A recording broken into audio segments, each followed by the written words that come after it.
My name is Sophia, and at 31 years old, I'm employed part-time at a local supermarket.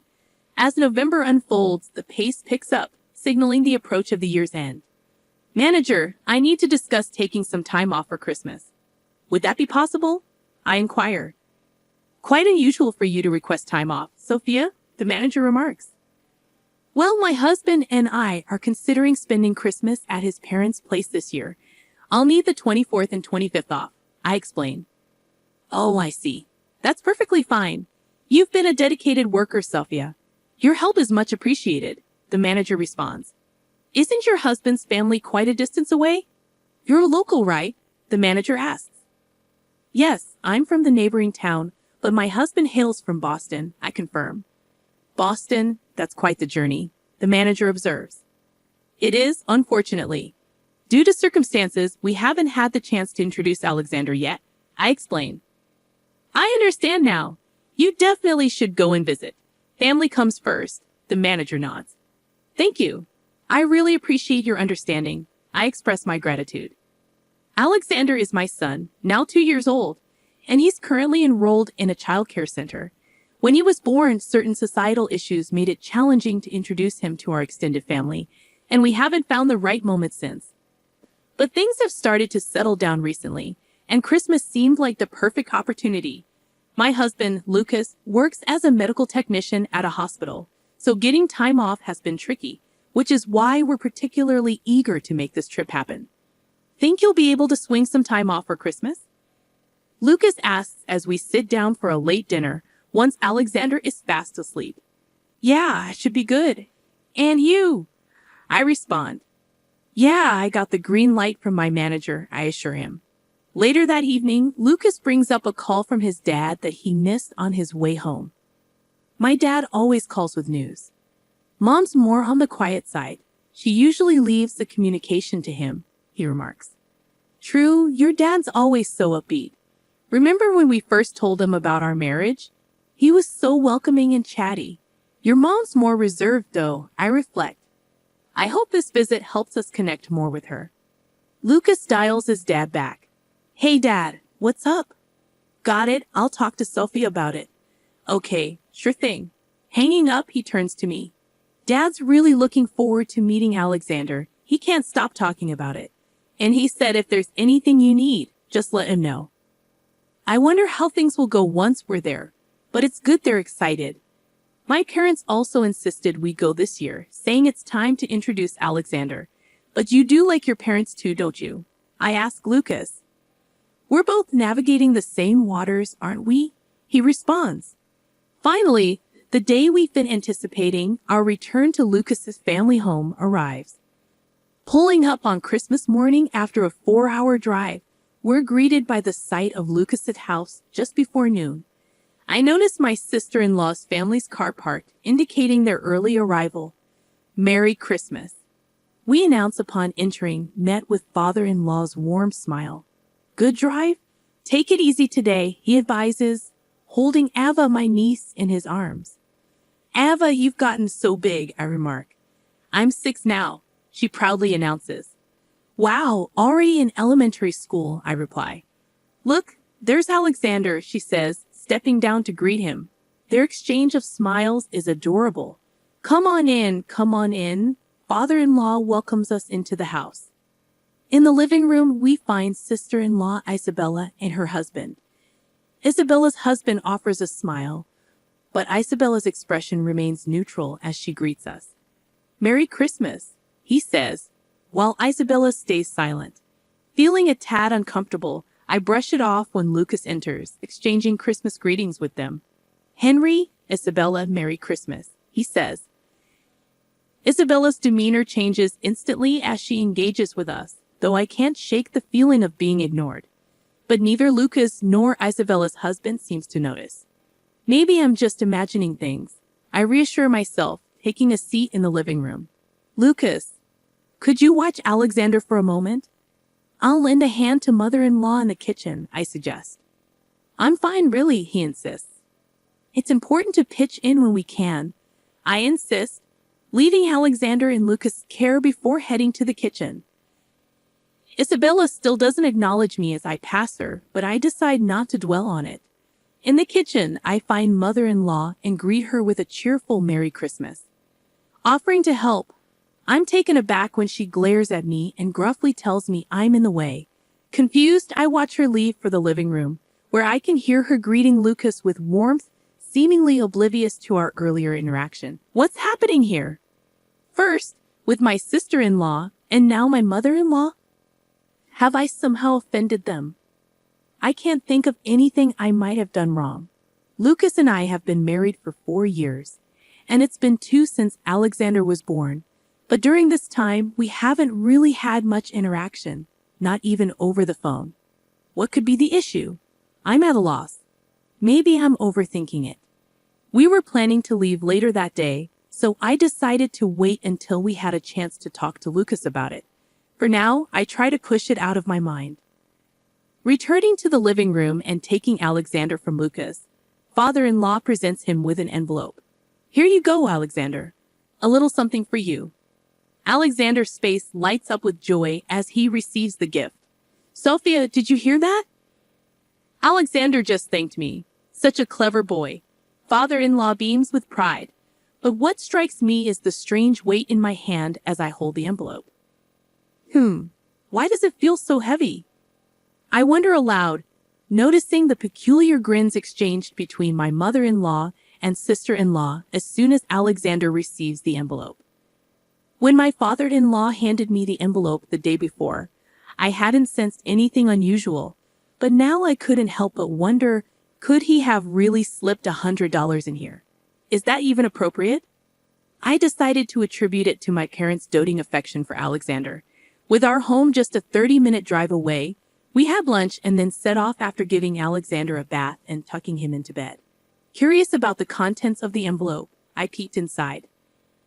It is indeed $100, just like last year. I can't help feeling a bit guilty. Well, I suppose we'll need to reciprocate somehow, won't we? Just like the previous year, my parents hadn't held back. Being their only child, and with Alexander being their first grandchild, I understood their overwhelming fondness. Nonetheless, I was slightly taken aback. Yet, I also felt appreciative, so I made a note of the amount received. Interestingly, my dad seemed equally enthusiastic, perfectly in tune with my father-in-law. This year is shaping up to be quite intriguing, I mused. Last year, since we couldn't meet, they sent us a gift card, right? And it had $100 on it. They were overjoyed to have a grandson, weren't they? I reminisced about my father-in-law's delighted demeanor as he held Alexander the day before. Continuing the conversation, I reached for the envelope. That's when the unexpected occurred. Wait, what? A leaf? To my bewilderment, there was a single green leaf inside the envelope. I was speechless. Lucas, startled by my reaction, exclaimed, "A leaf? What in the world?" He burst into laughter. But amid the confusion, I couldn't shake off thoughts about my mother-in-law and Isabella. Could it be possible? Regardless, I decided to give them a call. They'd surely share my concern. Lucas seemed to think it was all a prank and, chuckling, attempted to call my father-in-law, but there was no answer. Maybe they're in the shower. Let me try calling Mom, he suggested. Dialing his mother's number, Lucas explained the situation about the leaf. From her surprised response, it was evident she was clarifying something to Lucas. Oh, that's what it was. All right, I'll let Sophia know. What? You want to speak to Sophia? Me? Hold on a moment. Lucas relayed her message. Lucas lowered the phone from his ear, a puzzled expression on his face. Mom sounds really sorry. She wants to apologize to you, Sophia. Is that all right? Sure, I responded, taken aback by his unexpected words. Reluctantly, I accepted the phone from Lucas and tentatively greeted, hello. There was nothing but silence from the other end. Then faint laughter, eerily familiar, echoed in the background, resembling Isabella's voice. Hello, mother-in-law? I tried again. Apologize to someone like you? Never. You with your pitiful existence. Came the venomous reply. Your gifts are as worthless as a leaf. Goodbye, paper wife. With that shocking barrage, she abruptly ended the call. In that moment, I realized yesterday's events had been orchestrated out of spite. "What's wrong, Sophia? You seem off," Lucas inquired, noticing my distressed expression. But how could I ever explain to him what had just transpired? First, I needed to ascertain what my mother-in-law had told him. "Hey, what did your mom say to you?" I asked. It turns out Dad accidentally mixed up the gifts Ava had prepared. Remember when Isabella and her family came over for Christmas? Dad had already prepared some monetary gifts, and then Ava wanted to chip in too. Somewhere along the line, she decided to add a leaf from the garden as a little bonus. "Looks like it got swapped with the money," Lucas explained. "I see. What's wrong, Sophia?" "You seem troubled," he added, concern evident in his voice. I was left speechless, stunned by the sudden accusation of being labeled a poverty-stricken wife. It was a situation I had never encountered before, and I struggled to find the right words to respond. "Actually, I began, but before I could continue, a call interrupted us, flashing my father-in-law's name on the screen. "Oh, sorry, Dad. Maybe he's calling back," Lucas remarked, placing the phone on the table and switching it to speaker mode. The phone rustled, prompting Lucas to inquire, "Dad, did you call by mistake?" Lucas?" "Oh, it says Lucas on the phone," came the confused voice of my father-in-law. "Ava, is that you?" Lucas asked, recognizing the voice. "Yeah, you got it." It turns out Ava was the one who called back using Grandpa's phone. Ava chimed in. "You're going to get in trouble with Grandpa, Eva," she added. "That's fine, I wanted to talk. Grandpa's in the shower, it's all good. Plus, Grandpa always says we should answer the phone when it rings, so I'm talking for him," Ava explained. It's nice that Ava enjoys talking on the phone, but this isn't really the right time, Lucas apologized, sensing the tension in the room. "Oh, really? Well, that's a bummer. Bye, Lucas, and bye, poor auntie," Ava concluded. "Wait, Ava, what's up? What did you say at the end?" Lucas questioned, picking up on Ava's last statement. Both Lucas and I couldn't ignore what Ava had just said. It sounded like "poor wife," which was a term Mommy's grandma also used to refer to auntie. "Ava, could you explain to Lucas what you meant earlier?" I asked, seeking clarification. "Earlier? When Grandma was on the phone?" Ava confirmed. "Yes," I replied. "So here's the thing. Auntie once mentioned this to me. It's about the leaf. Grandma used to prepare the leaf with a smile and taught me all about it. She said that for those less fortunate, monetary gifts equate to a single leaf." Ava explained. Lucas and I exchanged bewildered glances, unsure of how to respond. Meanwhile, my sister-in-law, who had overheard Ava's phone call, shouted, "Ava!" But just as she did, my father-in-law intervened, saying, "We'll talk about it later." Feeling bewildered by the unfolding events, I watched as Ava handed the phone back to my father-in-law. "Sorry about that. I was in the shower." Then when I got dressed and came out, I found Ava saying something outrageous. He apologized. "So, you heard it too, Dad," Lucas confirmed. "I'm sorry, Lucas. Could you hand the phone to Sophia?" my father-in-law requested. "No worries, Dad. We're all on speaker. Sophia's listening too," Lucas assured him. "All right," my father-in-law responded with a heavy sigh, his voice betraying a sense of tension. In the background, my mother-in-law and sister-in-law were speaking rapidly and agitatedly, as if attempting to concoct excuses. "I am truly sorry. Please don't blame Ava. She didn't mean any harm." My father-in-law's voice conveyed remorse over the phone.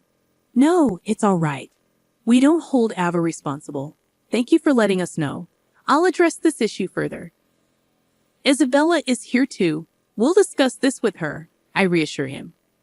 With that, he ended the call. Lucas turned to me, expressing his apologies. "I'm really sorry. I have no idea what's going on." He was clearly perplexed. I proceeded to share with him the discomfort I had been feeling during my visits to Lucas's house. Together, we decided to await further communication from my father-in-law. To our surprise, a response arrived sooner than expected. Even more astonishingly, the very next day, Isabella's husband drove my father-in-law, mother-in-law, and Isabella to our house. As they entered, they stood before us, a solemn mother-in-law and sister-in-law, with my father-in-law and Isabella's husband, expressing heartfelt apologies. We have behaved in a manner that is deeply disrespectful. We are sincerely sorry. We apologize for the unacceptable conduct of my wife, my father-in-law conveyed with sincerity. Though we appreciated the profound apology, my mother-in-law and sister-in-law remained silent throughout the encounter, not uttering a single word. After 4 years of marriage, I found myself baffled by the sudden hostility directed towards me. Despite our infrequent encounters, I mustered the courage to ask, may I inquire why you've been acting this way towards me? I hoped that understanding their reasoning might help resolve the tension. Perhaps there's been a misunderstanding, I thought, but my question was met with silence as they continued to ignore me. Father-in-law, visibly angered by their behavior, intervened sharply. Answer her. Reluctantly, Isabella responded, revealing a surprising revelation. Well, Mom initially opposed the marriage. That's it? But why? Why would you allow him to marry someone like her? Someone who doesn't even indulge in branded items? Who dresses in modest, off-the-rack clothing? It was true. I had little interest in luxury brands, unlike Isabella, who favored designer goods, and my mother-in-law, who owned a collection of branded items. So, are you saying this is solely because of that? I pressed on, disbelieving. Really? That's all it is? I simply don't want her in our family. I wish they would divorce soon, and she would just disappear, Isabella retorted callously. How could you utter such disrespect? And what about you? Why are you supporting such a woman? You're a successful professional and elite. Shouldn't you choose a more suitable partner for our family? Despite Lucas' prestigious career as a medical practitioner, they remained resolute, asserting, we cannot accept someone like her into our family, can we? Upon hearing Isabella's unfiltered sentiments, her husband fell into stunned silence. Yet this silence was brief, soon to be interrupted by my mother-in-law's revelation. This disposition was inherited from her, she remarked pointedly. Initially, you see, I had found a suitable partner for Lucas. Despite that, he brought home some unknown woman and announced they were getting married. It was quite a shock. What? You were doing such a thing without informing us? There are boundaries to what's acceptable to do to Sophia, she continued, her tone incredulous. It's not a big deal, right? She's just a poor girl, isn't she? Her parents didn't leave much of an impression either. Rather impoverished, don't you think? Not a single designer label in sight. In essence, she hails from a financially struggling background, doesn't she? My mother-in-law interjected. What? What are you implying? And to love a child born of such a woman? Unthinkable. It would tarnish our precious Ava. We had already arranged for her to marry a friend's child. Lucas, caught in the crossfire of his family's revelations, found himself at a loss for words. I shared his sentiment, grappling with the shock of uncovering these hidden feelings. Suddenly, it all clicked into place. My father-in-law's disinterested phone call now made perfect sense. If you perceive this as harassment, then perhaps divorce is the best course of action. Please proceed as soon as possible. Let's leave. There's no need to prolong this charade any further, my mother-in-law concluded, her words cutting and final. Just as my father-in-law appeared poised to speak, I felt a surge of determination to rectify the misunderstanding and uphold my pride. However, before I could interject, the living room door swung open dramatically, revealing none other than my own parents. It's been a while, father-in-law, mother-in-law. Did Sophia reach out to you? My father asked casually, cutting through the tension with ease. It must be difficult to endure such slander without a chance to defend yourself, he added knowingly. I had anticipated my father-in-law's visit and had promptly informed my parents.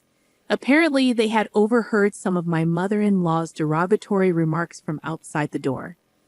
Their timing couldn't have been more impeccable. My parents approached my mother-in-law with stern expressions. What's the matter? She inquired, taken aback by their serious demeanor.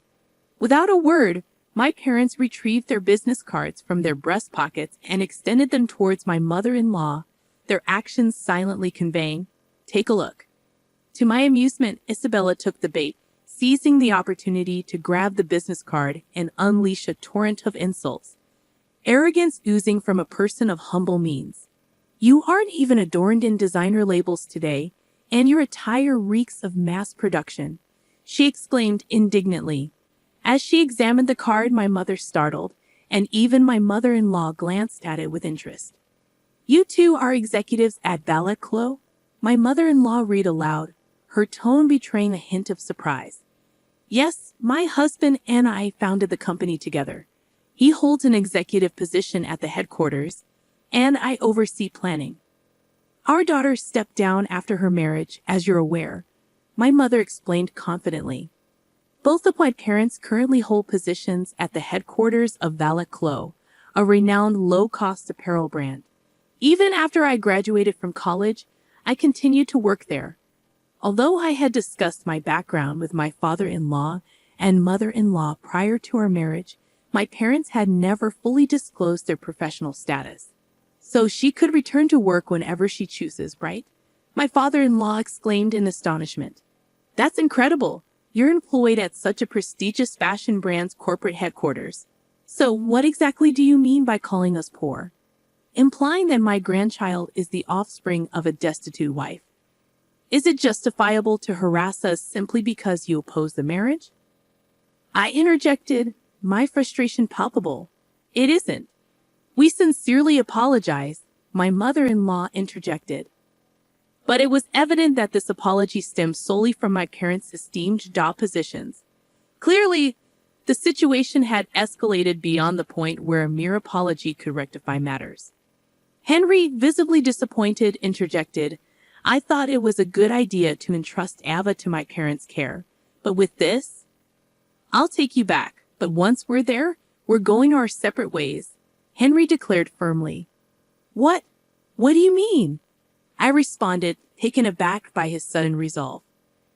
"I'm grateful to have finally seen your true colors. Let's talk about divorce once we're home," he continued, his tone resolute. With that, Henry left the house, leaving me stunned. In that moment, my father-in-law rose from his seat, offering a deep apology to my parents. "I'm truly sorry for everything that has occurred," he expressed sincerely. Turning towards us, he added, "I apologize once again. We'll keep in touch." Then, fixing a stern gaze upon my mother-in-law, who appeared visibly shaken, he cautioned, "Prepare yourself for when you return home." With that, he too left our residence, prompting my mother-in-law and Isabella to hastily gather their belongings.